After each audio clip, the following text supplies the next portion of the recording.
வயலோ வயலோ வயலோ செழிக்க வாழ்வு தந்தானே, வயலோ வாழ்வு தந்தானே. அட பொன்னா விளையோ பூமிக்கு நல்ல விவரம் தந்தானே, உழவனின் உறவா வந்தானே.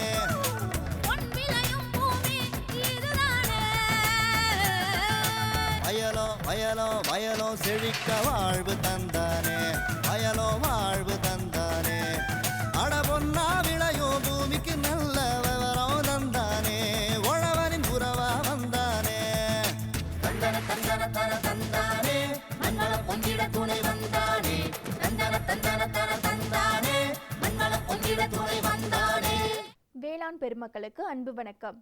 இன்றைய பொன் விளையும் பூமி நிகழ்ச்சியில் முதலில் வருவது வேளாண் செய்திகள், வேளாண் ஆலோசனை நேரம், வேளாண் சந்தை நிலவரம், வேளாண் வானிலை, வேளாண் தொழில்நுட்பம்.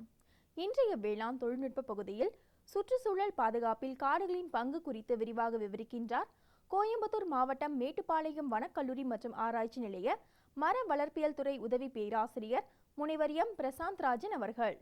இனி தொடர்வது வேளாண் செய்திகள்.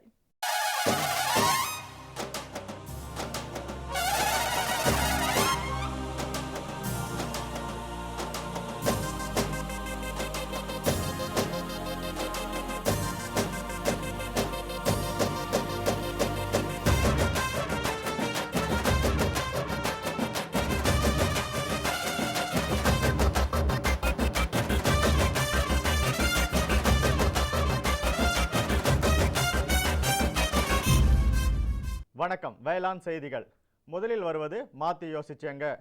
நெல் வயல் வரப்புகளில் பயிர் சாகுபடி செய்து பயனடைந்த திருநெல்வேலி மாவட்டம் கல்லிடைக்குறிச்சி கிராம வேளாண்மையாளர் ஆர் அருள்குமார் அவர்கள் தரும் தகவல்கள்.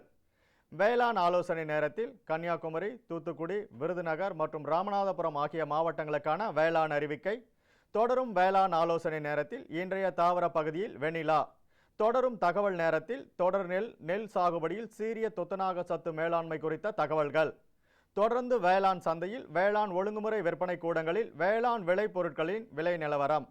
திருப்பூர் மாவட்டம் உடுமலைப்பேட்டை உழவர் சந்தையில் காய்கறிகளின் இன்றைய விலை நிலவரம். கன்னியாகுமரி மாவட்டம் தோவாளை மலர் சந்தையில் வணிக மலர்களின் இன்றைய விலை நிலவரம். வேளாண் வானிலையில் தெற்கு மண்டலம் ஒன்றிற்கு உட்பட்ட மாவட்டங்களுக்கான வானிலை அறிவிக்கை. உழவர் மற்றும் மீனவர்களுக்கான வானிலை முன்னறிவிப்பு. விரிவான செய்திகள். மாத்தி யோசிச்சேங்க. மத்திய நிதி உதவியுடன் கூடிய தேசிய வேளாண்மை வளர்ச்சி திட்டமானது வேளாண்மை துறையின் பல்வேறு பிரிவுகளை ஒன்றிணைத்து ஒட்டுமொத்த வளர்ச்சிக்கு வழிவகுக்கிறது. இத்தகைய தேசிய வேளாண்மை வளர்ச்சி திட்டத்தின் கீழ் திருநெல்வேலி மாவட்டம் வேளாண்மை துறையால் நெல் வயல் வரப்புகளில் பயிர் சாகுபடி குறித்து பயிற்சி பெற்று பயனடைந்த திருநெல்வேலி மாவட்டம் கல்லிடைக்குறிச்சி கிராம வேளாண்மையாளர் ஆர் அருள்குமார் அவர்களை சந்தித்த போது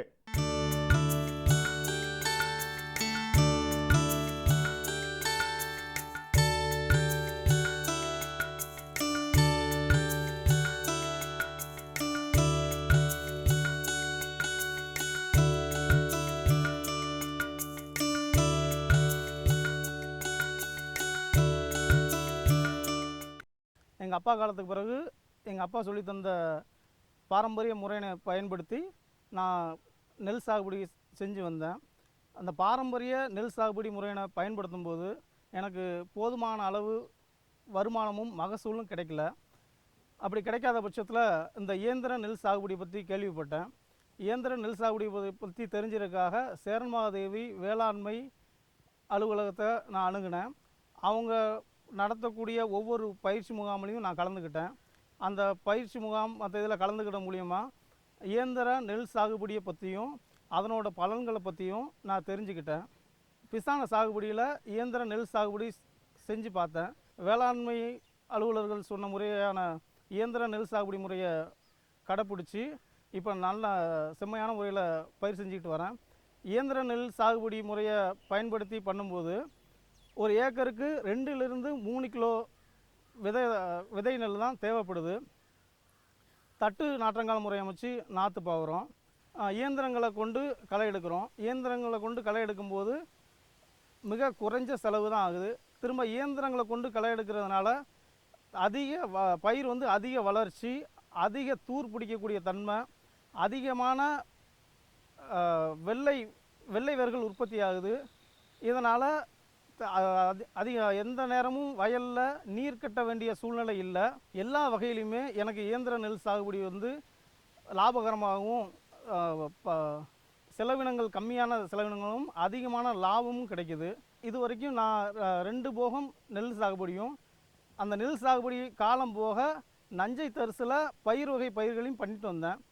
நான் பயிர் வகை பயிர்களை நஞ்சை தரிசில் மட்டும் பண்ணாமல் வரப்பு பயிராகவும் பயிரிடலாம் அப்படின்று கேள்விப்பட்டு இப்போ வரப்பு பயிராக தட்டை பயிர், உளுந்து இதை நடுறதுக்கான வேலை நடந்துக்கிட்டு இருக்கு. அது மட்டும் இல்லாமல் தட்டை பயிர் வரப்பு பயிராக பயிரிடும்போது அந்த பயிர் வகை பயிர்களுக்கு இயற்கையாகவே நைட்ரஜனை நிலைநிறுத்தக்கூடிய தன்மை இருக்குது. இயற்கையாக நைட்ரஜனை நிலைநிறுத்தும் பொழுது மண்ணோட வளம் அதிகமாகுது. அது மட்டும் இல்லாமல் தட்டை பயிர்களில் அசுவினி பூச்சிகள் ஜாஸ்தியாக வந்து உட்காரும். அந்த அஸ்வினி பூச்சிகள் ஜாஸ்தியாக வந்து உட்காரும்போது அதை சாப்பிட்றதுக்கு பொறி வண்டு வரும். வரக்கூடிய பொறி வண்டுகள் வந்து அசுவினி பூச்சிகளை மட்டும் சாப்பிடாம நெல்லில் தீங்கு விளைவிக்கக்கூடிய சாறு உறிஞ்சி பூச்சி, இலைப்பெண் இதெல்லாம் சேர்த்து சாப்பிடும். இதை சேர்த்து சாப்பிடும்போது நமக்கு இந்த ரசாயன மருந்துகள் மற்றதெல்லாம் தெளிக்கிறோட அளவு நம்மளுக்கு கம்மியாகும். இது 60 நாட்கள்லேயே இதை அறுவடை பண்ணிடலாம். பயிர் வகை பயிர்களை திரும்ப வந்துட்டு பயிர் வகை பயிர்களை அறுவடை பண்ணி முடித்த பிறகும் அதனோட இலைகள் இதை வந்து பசுந்தாள் உரமாகவும் பயன்படுத்தலாம். அப்படி இல்லை அப்படின்னா எங்களோட கால்நடைகளுக்கு பசுந்தீவனமாகவும் பயன்படுத்தலான்றதை தெரிஞ்சுக்கிட்டேன். இது தவிர அரசு மானியமாக இயந்திர நெல் சாகுபடிக்கு 2.5 ஏக்கருக்கு 5000 ரூபாயும், அந்த வரப்பு பயிர்களான பயிர் வகை பயிர்களுக்கு 2.5 ஏக்கருக்கு 150 ரூபாயும் அரசுலேருந்து மானியமும் வழங்குறாங்க. இனி தொடர்வது வேளாண் ஆலோசனை நேரம்.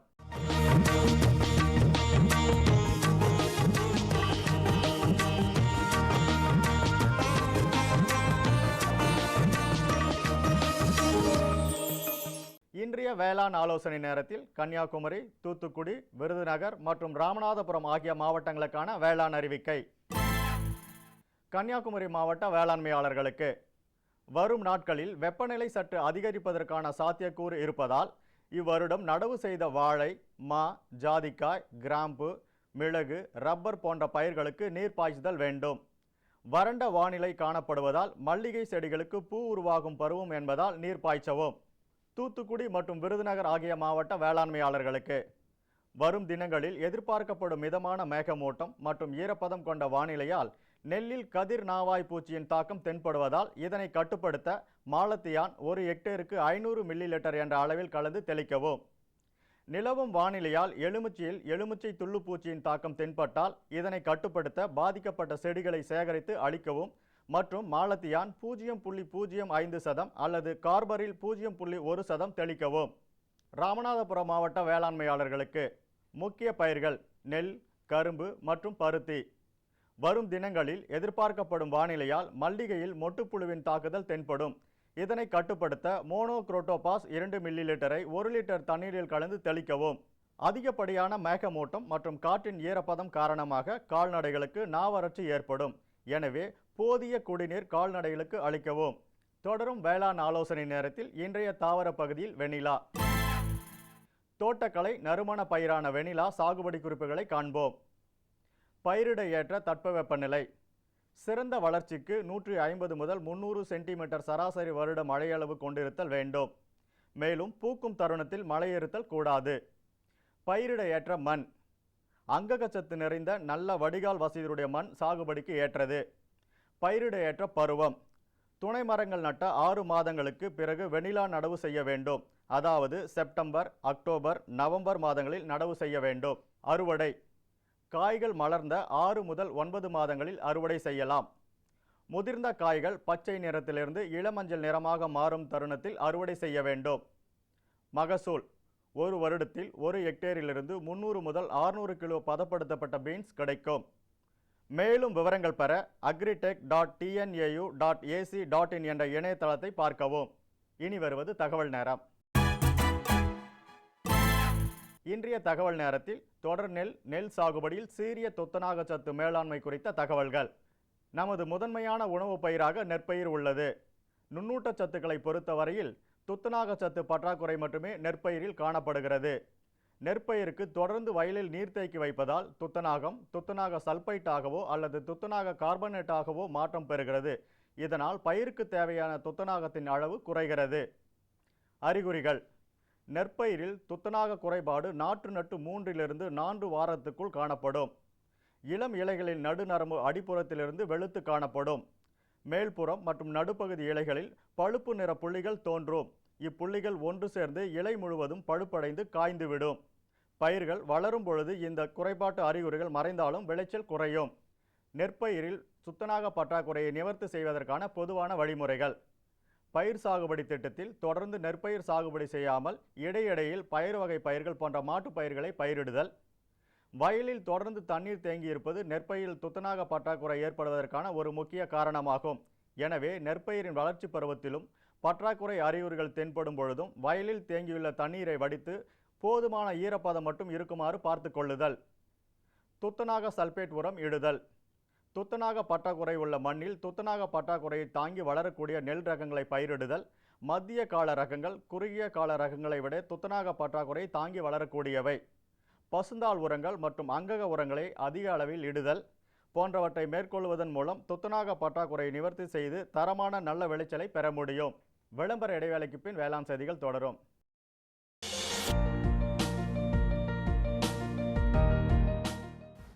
வேம்பு கலந்த யூரியா. சிறந்த உற்பத்திக்காக வேம்பு கலந்த யூரியா நம் நாட்டிலேயே 70 லட்சம் டன்னாக அதிகரிக்க 6 ஆலைகள் சீரமைக்கப்படுகின்றன.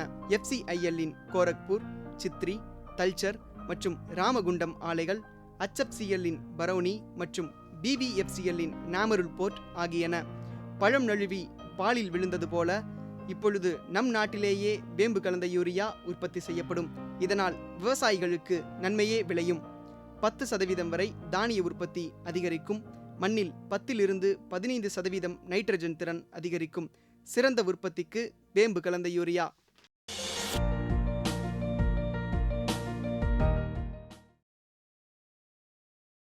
இனி வருவது வேளாண் சந்தை.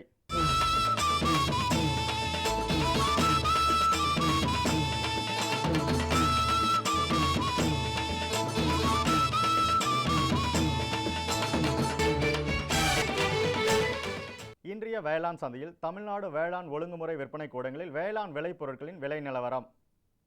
கம்பு இதர ரகம் தேனியில் குறைந்தபட்ச விலையாக 1720 ரூபாய்க்கும் அதிகபட்ச விலையாக 1800 ரூபாய்க்கும். சோளம் இதர ரகம் தேனியில் குறைந்தபட்ச விலையாக 1740 ரூபாய்க்கும் அதிகபட்ச விலையாக 1800 ரூபாய்க்கும். திருப்பூரில் குறைந்தபட்ச விலையாக 2500 ரூபாய்க்கும் அதிகபட்ச விலையாக 2700 ரூபாய்க்கும்.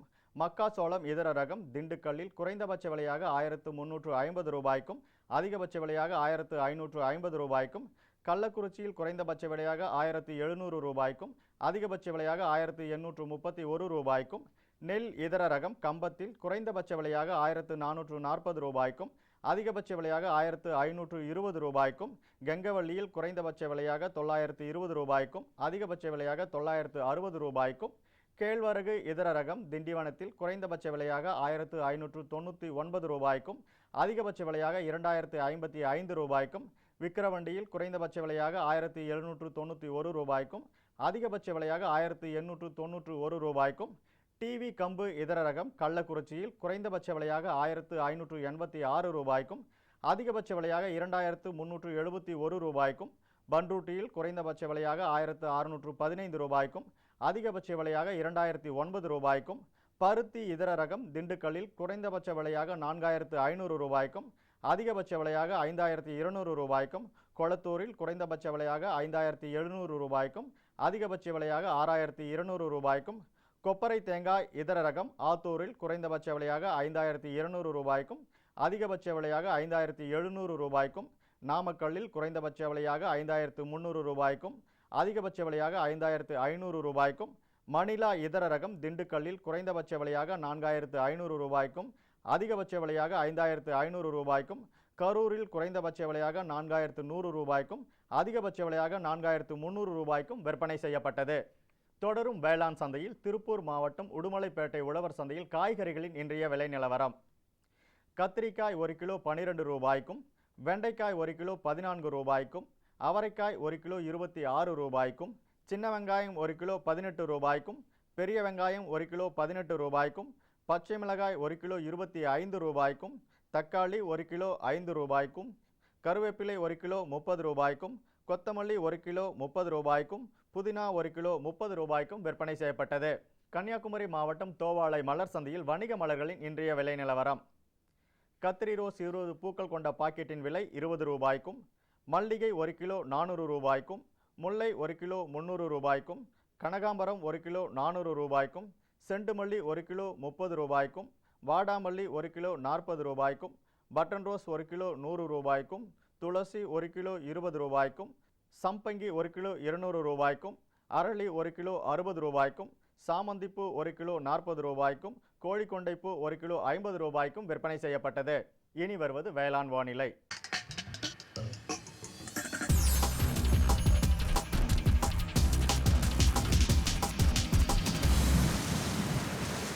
இன்றைய வேளாண் வானிலையில் தெற்கு மண்டலம் ஒன்றிற்குட்பட்ட மாவட்டங்களான விருதுநகர், திருநெல்வேலி, தூத்துக்குடி ஆகிய மாவட்டங்களில் காற்றின் வெப்பநிலை அதிகபட்சமாக 34.5 டிகிரி செல்சியஸாகவும் குறைந்தபட்சமாக 25.2 டிகிரி செல்சியஸாகவும், காற்றின் ஒப்பு ஈரப்பதம் 66.3%ஆகவும், காற்றின் வேகம் மணிக்கு 4.4 கிலோமீட்டராகவும், மண்ணின் ஈரப்பதம் 15 சென்டிமீட்டர் ஆழத்தில் 20.2%ஆகவும், மண்ணின் வெப்பநிலை 15 சென்டிமீட்டர் ஆழத்தில் 33 டிகிரி செல்சியஸாகவும், மழை அளவு 4.7 மில்லிமீட்டராகவும், சூரிய கதிர்வீச்சு 417.7 கலோரி பெர் சென்டிமீட்டர் ஸ்கொயராகவும், வளிமண்டல அழுத்தம் 993.3 ஹெக்டா பாஸ்கல் அளவாகவும், இலையின் ஈரப்பதம் மணிக்கு 3.4ஆகவும் இருந்தது.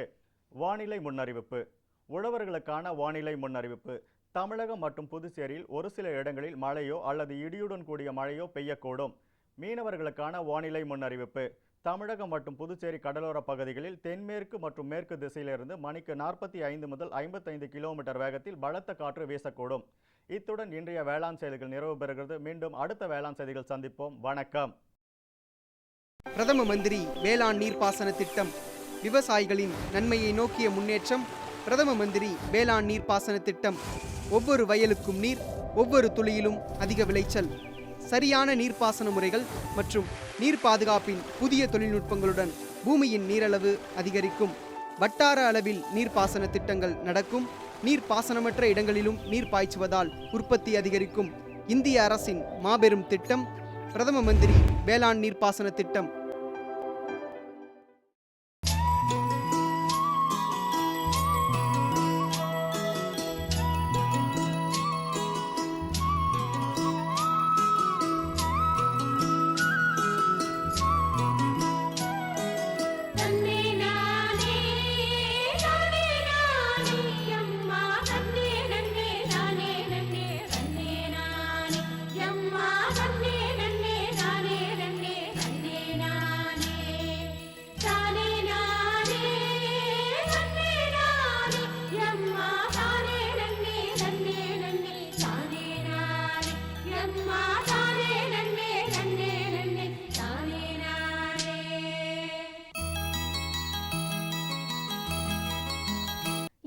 அடையாளமாக திகழும் காடுகள் நீர்வளம், நிலவளம், காற்று மற்றும் சுற்றுச்சூழலை மேம்படுத்தி நிலைநிறுத்துவதில் முக்கிய பங்கு வகிக்கின்றன.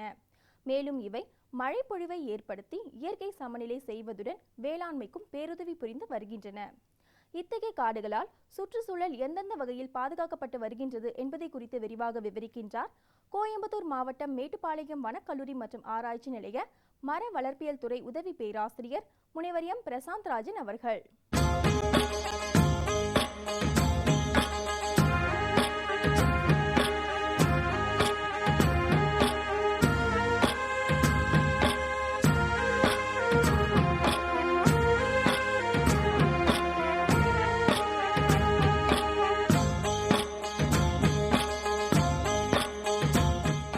சுற்றுச்சூழல், சுற்றுப்புறம், சுற்றுச்சூழல் மாசுபாடு, இதை பற்றி நம்ம நிறைய பேசிகிட்டு இருப்போம். எந்த பிளேஸில் போனாலும் நீங்கள் பார்த்தீங்கன்னா ஒரு நகரமாகட்டும் இல்லை ஒரு கிராமமாகட்டும், ஒரு சுற்றுச்சூழல் பாதுகாப்பை பற்றி எல்லாத்துக்குமே, சுற்றுச்சூழல் எவ்வளோ மாசடையுதுங்கிறது எல்லாத்துக்குமே தெரிஞ்சிருக்கு. இப்போ சுற்றுச்சூழல் ஏன் மாசடையுது? ஒரு 50 வருஷத்துக்கு முன்னாடி பார்த்திங்கன்னா இயற்கையோடு ஒன்றி மக்கள் எல்லாம் இருந்தாங்க. இன்றைக்கி எல்லாமே நகரமயமாதல், அப்புறம் வந்து தொழிற்சாலைகள் அதிகமாகுது, அதிக வாகனங்கள் வர்றதுனால வந்து சுற்றுச்சூழல் வந்து அதிக அளவு வந்து மாசு அடைஞ்சிட்டே வருது. இப்போ சுற்றுச்சூழல் மாசு அடைகிறதுக்கு வந்து முக்கியமான காரணம் யாருன்னா வனத்தில் இருக்கக்கூடிய விலங்குகளோ இல்லை பறவைகளோ இல்லை, நகரத்துலேயும் கிராமத்தில் இருக்கக்கூடிய மக்களாகிய நாம தான் வந்து சுற்றுச்சூழலை வந்து அதிக அளவு வந்து பாதிப்படைய செய்கிறோம். நம்ம கேட்கலாம், எப்படி நம்ம சுற்றுச்சூழலை பாதிக்கடைய செய்கிறோம் அப்படி பார்த்தீங்கன்னா பாருங்கள், நம்ம வீட்டிலேருந்து வர கழிவு தண்ணியை நம்ம என்ன பண்ணுறோம், பக்கத்தில் இருக்கக்கூடிய ட்ரைனேஜில் நம்ம திறந்து விட்டுறோம். இந்த ட்ரைனேஜில் திறந்து விடும்போது என்ன ஆகுது, இந்த ட்ரைனேஜில் தண்ணி எல்லாம் ஒரே இடத்துல சேருது. ஒரே இடத்துல சேர்ந்து அந்த தண்ணியை மறுபடியும் வந்து சிட்டியில் வந்து எங்கே விடன்னு தெரியாமல் விடும்போது பக்கத்தில் இருக்கக்கூடிய ஆறோ இல்லை குளம், ஏரி இதில் கொண்டு போய் விடுறாங்க. ப்ராப்பராக சுத்திகரிக்கப்படாத கழிவு நீர்களில் வந்து ஆறு, ஏரி, குளம் இதெல்லாம் போய் கலக்கிறதுனால வந்து சுற்றுச்சூழல், அதாவது நீர்நிலைகள் வந்து மாசடையுது. நீர்நிலைகள் மாசுபடுறதுனால வந்து மக்கள் பாதிப்படைகிறாங்க. அதே நேரத்தில் வந்து இந்த மாசடைஞ்ச தண்ணியை வந்து நம்ம விவசாயத்துக்கோ இல்லை வந்து வேறு ஏதாவது பர்பஸ் நம்ம பயன்படுத்தும் போது நிலமும் மாசுபடுது. இப்போ நிலம் மாசடைஞ்சிச்சுன்னா நமக்கு தேவையான அளவுக்கு விவசாயங்கள், விளைபொருட்கள் இதெல்லாம் வந்து நமக்கு கிடைக்காது. இது ஒரு பக்கம் வந்து நிலம் மாசடையுது. இதே மாதிரி வந்து வாகனங்கள் அதிகமாகுது, தொழிற்சாலைகள் அதிகமாகுது, மக்கள் போக்குவரத்து நெரிசல், அப்புறம் வந்து மரங்களெல்லாம், சாலையோரங்கள் இருக்கிற மரங்களெல்லாம் நம்ம வெட்டிகிட்டே வரோம். இதனால் வந்து பொல்யூஷன், ஏர் பொல்யூஷன் சொல்லக்கூடிய காற்று மாசடைதல் வந்து அதிகமாகிடுது. இப்போ இதெல்லாம் வந்து கட்டுப்படுத்துறது யார்? நமக்கு வந்து ஒரு ஆக்சிஜன், அதாவது நம்ம உயிர் வாழ்கிறதுக்கு வந்து பிராணவாயு வந்து ரொம்ப முக்கியமானது. ஆக்சிஜன் சொல்லக்கூடிய பிராணவாயு தேவை. இந்த பிராணவாயுவை யார் கொடுக்குறா அப்படின்னு பார்த்தோன்னா மரங்கள் தான் நமக்கு வந்து பிராணவாயு கொடுக்குது. இந்த மரங்கள் வந்து பிராணவாயுவை மட்டும், ஆக்சிஜனை மட்டும் நமக்கு கொடுக்கறதில்ல. நம்ம பிறந்ததுலேருந்து ஒரு மனிதன் இறந்து போகிறது வரைக்கும் மரத்தோட பங்கு வந்து ரொம்ப முக்கியம். அதாவது பிறந்த குழந்தைக்கு வந்து தொட்டில் கம்பு செய்கிறதுக்கு வந்து நம்ம மரத்தை யூஸ் பண்ணுறோம். கொஞ்ச நாள் கழித்து வந்து நம்ம வந்து கொஞ்சம் பெரிய பசங்களான பிறகு ஓடி விளையாடுறதுக்கு தள்ளுவண்டி செய்கிறோம், அதுவுமே மரத்தில் தான் செய்கிறோம். அப்புறம் வந்து படுக்கிறதுக்கு கட்டில், கட்டுறதுக்கு வீடு, அப்புறம் வந்து எல்லா தேவைகள், மனிதனோட எல்லா தேவைகளுக்கும் மரம் பயன்படுது. இந்த மாதிரி மரத்துலேருந்து உண்ண உணவு, இருக்க இடம், உடுக்க உடை எல்லாமே நம்ம மரத்துலேருந்து கிடைக்குது. ஆனால் வந்து நம்ம அந்த மரத்தை பாதுகாக்கிறோமா? நீங்கள் நல்லா யோசிச்சு பார்க்கணும். ஒரு மரம் அந்த காலத்தில் வந்து அரச மரம் வந்து கோயிலுக்கு கோயில் அரச மரம் வச்சுருக்காங்க. ஒவ்வொரு ஊர்லேயும் ஒரு அரச மரம் இருக்கும், இல்லை ஆலமரம் இருக்கும். ஒரு ஊரில் அரச மரம் இருந்துச்சுன்னா அந்த அரச மரத்தை எல்லாரும் சுற்றி கும்பிடுறாங்க. எதுக்காக சுற்றி கும்பிடுறாங்க அப்படின்னா சாமி கும்பிடுறன்னு நினச்சிட்டு இருப்போம்.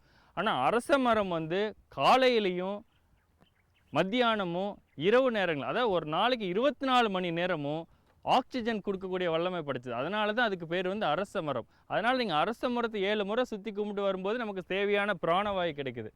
ஒவ்வொரு வீட்டுக்கு முன்னாடியும் துளசி செடி வச்சுருப்பாங்க. எதுக்கு நீங்கள் வாசலுக்கு நேராக துளசி செடி வச்சுருக்கான்னு நம்ம யோசிச்சு பார்ப்போம்.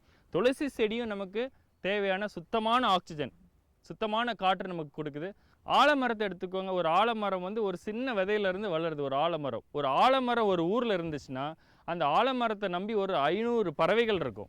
அந்த 500 பறவைகளும் வெவ்வேறு இடத்துலேருந்து வரும். ஒரு பறவை வந்து 500 பறவைகள் வெவ்வேறு இடத்துலேருந்து வரும்போது அது ஒரு இடத்துல போய் ஏதோ ஒரு பழம், ஏதோ காயை சாப்பிட்டுட்டு வரும். அதோட விதைகள் வந்து அது பறந்து போகும்போது வேற ஒரு இடத்துல வந்து போடும். இதனால் வந்து மரங்களோட இது வந்து அதிகமாகும், மரங்களோட எண்ணிக்கை. பட் நீங்கள் அந்த ஆலமரத்தை வந்து அடியோடு வெட்டிட்டிங்கன்னு வச்சுக்கோங்க, ஒரு ஆலமரம் தானே நம்ம இடத்த அடைக்குது, ஒரு ஏக்கர், அரை ஏக்கர் வந்து இடத்த பிடிச்சிக்குது அப்படின்ட்டு நம்ம ஆலமரத்தை வெட்டிட்டோம்னா அந்த 500 பறவைகள் வந்து பாதிக்கப்படும்.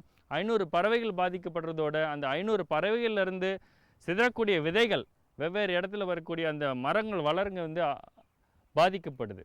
அதனால தான் நம்ம என்ன சொல்கிறோன்னா, மரம் வளர்த்தா நம்ம சுற்றுச்சூழல் பாதுகாப்பை வந்து பாதுகாக்க முடியும். இதே மாதிரி வேப்பமரம் வந்து ஒரு நல்ல விதமாக வேப்பமரம் வளர்த்துருக்கோம். வேப்பமரம் நல்ல ஒரு குளிர்ச்சி, இதுவும் வந்து ஆக்சிஜன் வந்து அதிக அளவு கொடுக்கறதோட வந்து சுற்றுச்சூழல் மாசு வந்து அதிக அளவு கட்டுப்படுத்துது. இதே மாதிரி தான் வந்து நான் சொல்லியிருந்தேன், ஒவ்வொரு மரமும் ஒரு மனிதனோட வாழ்க்கையில் எவ்வளோ முக்கியம், ஆரம்பத்துலேருந்து பிறப்புலேருந்து இறப்பு வரைக்கும் அந்த மரம் வந்து யூஸ் ஆகுது சொல்லியிருந்தேன். அதே பார்த்திங்கன்னா நம்ம ஒரு நாடு வந்து நல்ல வளமாக இருக்குதுன்னா அந்த நாட்டோட காடுகளோட சதவீதம் வந்து அதிகமாக, 30% அதிகமாக ஒரு நாட்டில் வந்து காடு இருந்துச்சுன்னா அது வந்து ஒரு வளமான நாடுன்னு சொல்கிறோம். இப்போ எல்லா பிளேஸ்லேயும் வந்து காடுகளை வந்து அழிச்சிட்டே இருக்கிறாங்க. அதாவது மக்கள் தொகை அதிகமாகும்போது இந்த மக்களுடைய தேவைகள் அதிகமாகுது. தேவைகள் அதிகமாகும்போது என்ன ஆகுதுன்னா அந்த காடுகள்லேருந்து, அதாவது மக்களோட தேவைகளுக்கு நம்ம மரங்கள்லேருந்து எடுக்கக்கூடிய பொருட்களின் தேவை அதிகமாகிறதுனால காடுகளை நம்ம கொஞ்சம் கொஞ்சமாக அழிச்சிட்டே வரோம். இந்த காடுகள் நம்ம அழிக்கிறதுனால வந்து என்ன ஆகுதுன்னா, நம்ம உதாரணமாக எல்லா விதமான மனிதனோட ஆக்டிவிட்டீஸ், அதாவது தொழிற்சாலை, வாகனங்கள், பல்வேறு விதமாக வந்து கரியமில வாயுன்னு சொல்லக்கூடிய கார்பன் டை ஆக்சைடு வந்து அட்மாஸ்பியரில் அதிக அளவு வருது. இந்த கார்பன் டை ஆக்சைடை வந்து அதிகமாக யார் எடுத்துக்கிறாங்க அப்படின்னா மரங்கள் தான். அதோட ஃபோட்டோசிந்தசிஸ் ப்ராசஸ் சொல்லக்கூடிய உணவு தயாரிக்கிறதுக்கு வந்து அதிக அளவு கார்பன் டை ஆக்சைடு எடுத்துக்குது. இந்த கார்பன் டை ஆக்சைடு எடுக்கக்கூடிய மரத்தை எல்லாத்தையும் நம்ம அழிச்சிட்டே வர்றதுனால வந்து நம்ம வளிமண்டலத்தில் வந்து, அதாவது முதல்ல வந்து 250 ppmனு சொல்லக்கூடிய கார்பன் டை ஆக்சைடு லெவல் வந்து இப்போதைக்கு 400 ppm அப்படிங்கிற அளவுக்கு வந்து அதிகமாகிடுச்சு. இது இன்னும் அதிகமாகும். இந்த கார்பன் டை ஆக்சைடு லெவல், அதாவது இந்த பசுமை குடில் வாயுன்னு சொல்லக்கூடிய இந்த க்ரீன் ஹவுஸ் கேஸஸ், இந்த carbon di oxide, methane, nitrous oxide, இந்த மாதிரி வாயுக்களோட அளவு வந்து நம்ம வளிமண்டலத்தில் அதிகமாகும் போது என்ன ஆகுனா பூமியோட வெப்பம் அதிகமாகும். காடுகளை பாதுகாக்கிறது வந்து ஒவ்வொரு சராசரி மனிதனோட காடுகள் நம்ம கண்டிப்பாக பார்க்கணும். நீங்கள் கேட்கலாம், சார் நாங்கள் ஃபாரஸ்ட்டுக்குள்ளே போய் எப்படி வந்து நாங்கள் காட்டை பாதுகாக்க முடியும்? கண்டிப்பாக முடியாது. காட்டுக்குள்ளே போய் நீங்கள் பாதுகாக்க முடியாது. விவசாயிகள் வந்து நீங்கள் சும்மா போட்டு வச்சுருக்க உங்கள் தரிசு நிலங்களில் சில வகையான மரங்களை வந்து நீங்கள் வளர்த்திங்கன்னா அந்த மரங்கள்லேருந்து நீங்கள் வந்து உங்களுக்கு தேவையான, ஃபார் எக்ஸாம்பிள் சவுக்கு மரம், கடம்பா, இந்த மாதிரி மரங்கள்லாம் வளர்க்கும்போது உங்களுக்கு வந்து மரமும் கிடைக்குது. அதே சமயத்தில் வந்து அது வந்து வளிமண்டலத்தில் இருக்கக்கூடிய நச்சு பொருளெல்லாம் எடுத்து நமக்கு சுத்தமான ஆக்சிஜன் கிடைக்குது. மேலும் விவரம் பெற முனைவர் எம் பிரசாந்த் ராஜன் அவர்களை 09842263878 என்ற கைபேசி எண்ணில் தொடர்பு கொள்ளலாம். சரிங்க. இவ்ளோ நேரம் சிரிச்சு யார்கிட்ட பேசிட்டு இருந்தீங்க? விவசாயிகள் கால் சென்டர் நிபுணர்கிட்ட பயிர்கள் பத்தின யோசனை கேட்டுட்டு இருந்தேன். காலையில சரி, மதியானம் கூடவா? விவசாயிகள் கால் சென்டர் காலையில 6 மணில இருந்து ராத்திரி 10 மணி வரை திறந்திருக்கும். ஞாயிற்றுக்கிழமை கூடவா? ஆமா, வருஷத்துல 365 நாளும் திறந்திருக்கும். விவசாயம் சம்பந்தப்பட்ட பிரச்சனைகளுக்கு தங்கள் மொழியில் உடனே தீர்வு பெற இந்தியாவில் எங்கிருந்தும் எந்த போன் மூலமும் தேசிய ஹெல்ப்லைன் நம்பர் 1800-180-1551 தொடர்பு கொள்ளவும். 5/9/2016 திங்கட்கிழமை அன்று பொன் விளையும் பூமி நிகழ்ச்சியில் மாத்தி யோசிச்சேங்க, கால்நடை பராமரிப்பு துறையால் மாநில கோழி அபிவிருத்தி திட்டத்தின் மூலம் நாட்டுக்கோழி வளர்ப்பினை மேற்கொண்டு பயனடைந்த திருநெல்வேலி மாவட்டம் திருமலாபுரம் கிராம வேளாண்மையாளர் ஆர் கலைசெல்வன் அவர்கள் தரும் செய்தி. வேளாண் ஆலோசனை நேரம். கோயம்புத்தூர், ஈரோடு, திருப்பூர் மற்றும் நீலகிரி ஆகிய மாவட்டங்களுக்கான வேளாண் அறிவிக்கை. தொடரும் வேளாண் ஆலோசனை நேரத்தில் இன்றைய தாவர பகுதியில் ஆமணக்கு. தொடரும் தகவல் நேரத்தில் சம்பா பருவத்திற்கு ஏற்ற நெல் விதை நேர்த்தி குறித்து திருவள்ளூர் மாவட்டம் வேளாண்மை துறையின் வேளாண் அலுவலர் இளங்கோவன் அவர்கள் தரும் தகவல்கள். தொடர்ந்து தகவல் நேரத்தில் வரிசையில் நெல் விதைத்து வருமானத்தை அதிகரிக்க ஆலோசனை. வேளாண் தொழில்நுட்ப பகுதியில் வனப்பயிற்சி மற்றும் அனுபவங்கள் குறித்து கோயம்புத்தூர் மாவட்டம் மேட்டுப்பாளையம் வனக்கல்லூரி மற்றும் ஆராய்ச்சி நிலைய மாணவர் ஆர் அசோக் மற்றும் பிற மாணவர்கள் விவரிக்கும் தகவல்கள் ஆகியன இடம்பெறும். நேயர்களே, இன்றைய நிகழ்ச்சியில் இடம்பெற்ற அனைத்து பகுதிகளும் உங்களுக்கு மிகவும் பயனுள்ளதாக அமையும் என்று நம்புகிறோம். பொன் விளையும் பூமி நிகழ்ச்சியினை நீங்கள் இணையதளத்தின் வழியாகவும் பார்க்கலாம். எங்களின் இணையதள முகவரி www.youtube.com/user/agriculture-chennai மற்றும் www.ddpodigai.org.in. ட்விட்டர் மற்றும் ஃபேஸ்புக் ஆகிய சமூக வலைத்தளங்களில் அக்ரி டிடி சென்னை என்ற முகவரியில் பார்த்து பயன்பெறலாம். உங்களது கருத்துக்கள் மற்றும் ஆலோசனைகள் வரவேற்கப்படுகின்றன. அனுப்ப வேண்டிய மின்னஞ்சல் முகவரி ddagri05chennai@gmail.com. வேளாண்மை குறித்த விவரங்களை பெற www.farmer.gov.in என்ற இணையதளத்திலும் 1800-180-1551 என்ற தொலைபேசி எண்ணிலும் தொடர்பு கொள்ளலாம். மீண்டும் அடுத்த பொன் விளையும் பூமி நிகழ்ச்சியில் சந்திப்போம். நன்றி, வணக்கம்.